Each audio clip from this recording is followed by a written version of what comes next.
ஒருவர் எப்படி வாழ வேண்டும் என்பதற்கு அடையாளமாக வாழ்ந்து காட்டு திகழ்ந்தவர் பெருந்தலைவர் திரு காமராஜர் அவர்கள்.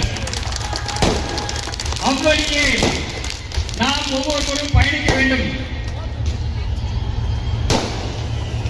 அவருடைய ஆட்சி காலத்தில் பொற்காலம் என்று இன்று வரை சொல்கிறார்கள். அதற்கு காரணம்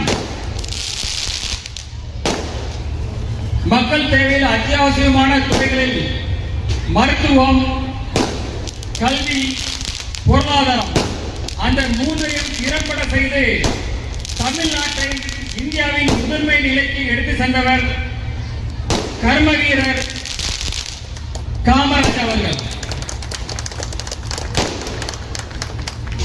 6 முதல் 7% இருந்தவர் படிப்பறிவு கொண்ட 1954 சமயங்களில் அவர் ஆட்சியின் போது எல்லா மக்களும் கல்வி அறிவு பெற வேண்டும் என்று எல்லா கிராமங்களிலும் பள்ளிக்கூடங்களை திறக்க வேண்டும் என்று அவர் திட்டம் தீட்டி அதற்கான செயல் வடிவம் கொடுத்து மிக சிறப்பாக செயல்படுத்தினார்.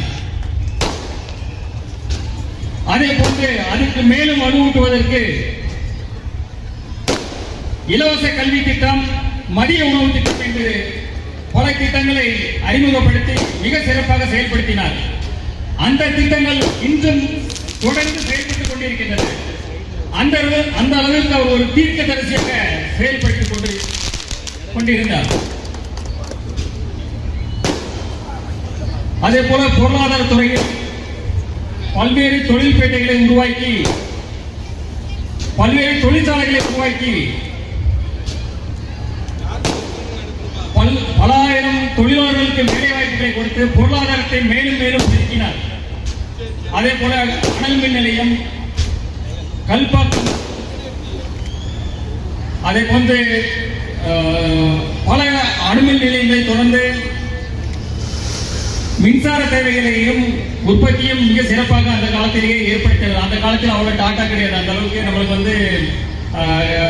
வந்து கம்ப்யூட்டர் வசதி கிடையாது. இந்த அளவுக்கு ஒரு பெரிய டாட்டா நம்ம எதுவுமே கிடையாது. பட் அந்த காலகட்டத்தில் அவர் வந்து மிக சிறப்பாக செயல்பட்டு ஒரு தொலைநோக்கு பார்வையோடு செயல்பட்டு நம் தமிழகத்தை இந்தியாவின் முதன்மை மாநிலமாக எடுத்து சென்று கொண்டிருந்தார்.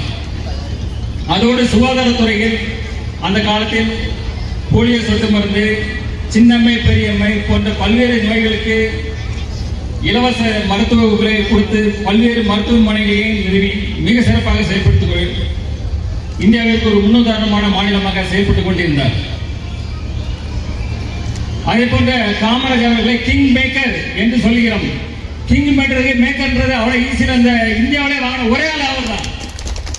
ஏன்னா தமிழகத்தில் 3 முதலமைச்சர்களை சுட்டிக்காட்டி இவர்தான் முதலமைச்சர் என்று நம் தமிழகத்துக்கு சுட்டிக்காட்டியவர் திரு காமராஜர் அவர்கள். அதே போல மத்தியில் ஆளும் பிரதம மந்திரி யார் என்பதையும் 2 முறை